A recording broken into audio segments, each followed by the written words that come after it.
Today we'll be comparing communism and capitalism through the lens of an arm wrestling club. Why?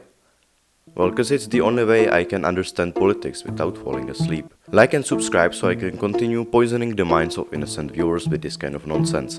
Onto the video. The core idea of communism is equality. The idea is that no matter who you are, you get what you need, with the goal of a classless society. So it's like you show up to your first arm wrestling practice at Comrade's Corner. The door creaks open and you're greeted by Mikhail Gorberzing. Hello, comrade. He gives you a strap, weights, cables, and even a personal coach. You train based on a structured plan provided by the Bureau of State-supported top roles.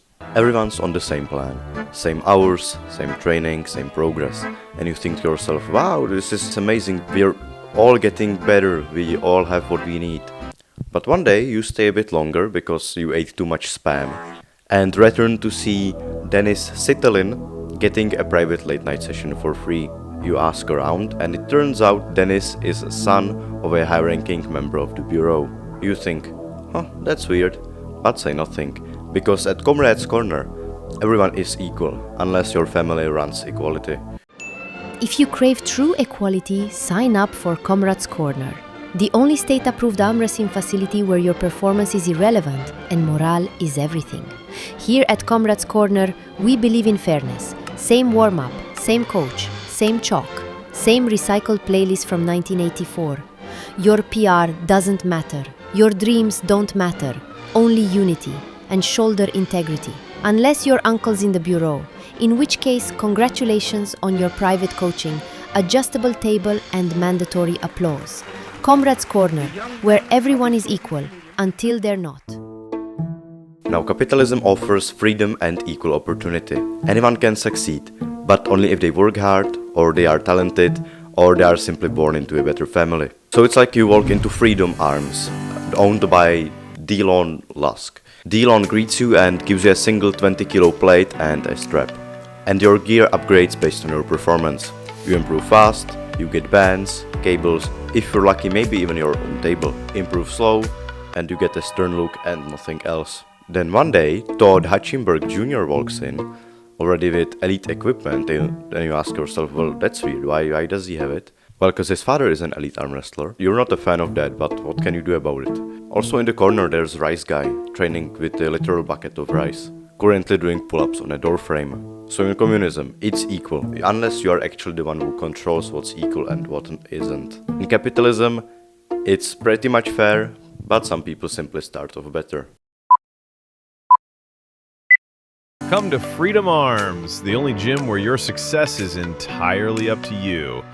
Unless you were born with elite genetics, a six-figure sponsor, and a father who arm wrestles bears. At Freedom Arms, we reward performance. First PR, here's a resistance band. Second PR, maybe a cable. Third PR, we'll talk. Fall behind?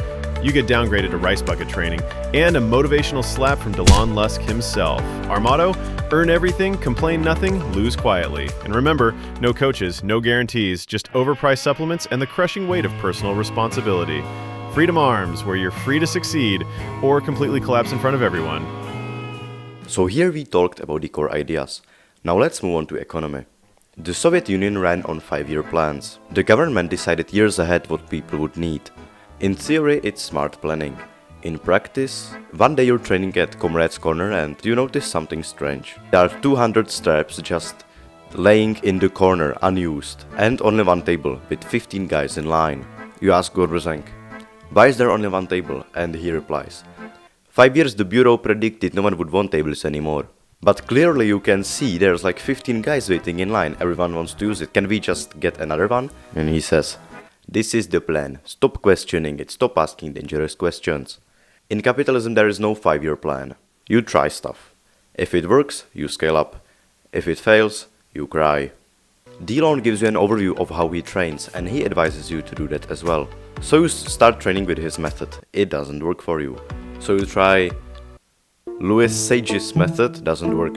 Alexei Buffetta's resistance band holds, still nothing. Meanwhile, Rice Guy, who started off with nothing, now has a protein brand, sponsors, and a $12 fitness app. One day you return to your gym to see that in your corner there's nothing there. So you ask Delon, hey, what happened to my gear? He replies, Yeah, we gave it to Rice Guy, his numbers were better. In communism, you can't fix the system, you cannot go against it, even if it's clearly broken. In capitalism, you can switch methods, but you may lose everything in the process. Let's move on to independence versus reliance.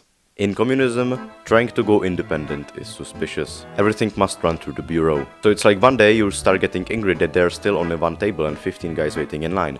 So you decide to build your own table. Now Gorbrzeng hears this, and his tone shifts. Comrade, deviation from the plan is not advised.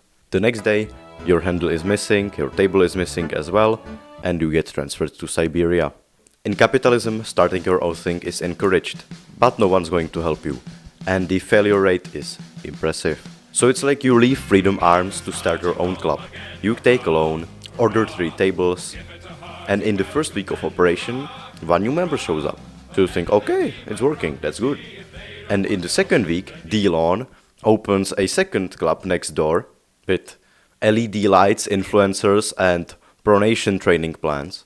And by week 3, your plan is reviewed on Google Maps as the dirty place. Eventually you crawl back to Freedom Arms, and the Rice Guy is your manager now. In communism you're not allowed to be independent. In capitalism you are allowed, but if everything fails, no one's going to help you. So pick which poison suits you more. Let's move on to competition. Competition in a communist club is a celebration of unity. Everyone claps. Everyone gets a medal. Except for the guy who actually won. So you walk up to your trophy because you won. Only to see that it's given by the state-supported Dennis. Comrade, your performance was appreciated. But to support morale, Dennis is our symbolic winner. You ask why? Gorbrzeng responds. His uncle built the training center. And this keeps going year after year. In our capitalistic tournament, you can be the winner, but if there's someone else who has a 500k Instagram following, everyone will still forget about you. So he can get a Gymshark sponsorship. You might complain that you trained harder, but you simply aren't marketable enough.